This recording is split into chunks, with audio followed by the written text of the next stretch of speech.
Jeg strikker først 2 masker, og her lukker jeg af i ret, så de er strikket ret. Så løfter jeg den første strikkede over nummer 2 strikkede maske.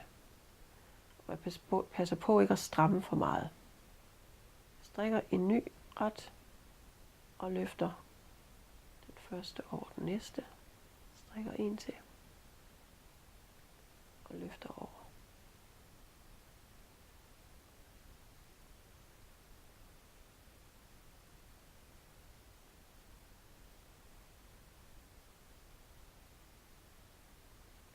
Så bliver jeg ved, indtil jeg har 2 tilbage på pinden. Når jeg har 2 masker tilbage, så for at undgå sådan en løs hængende maske, så gør jeg det, at jeg strikker de sidste 2 masker sammen. Og så løfter jeg over den. Så får jeg ikke sådan en løs en. Og så hiver jeg min tråd ud. Og så får jeg sådan en fin aflukning i siden af der. Og det gør jo ikke noget, at man har strikket 2 ret sammen der til sidst.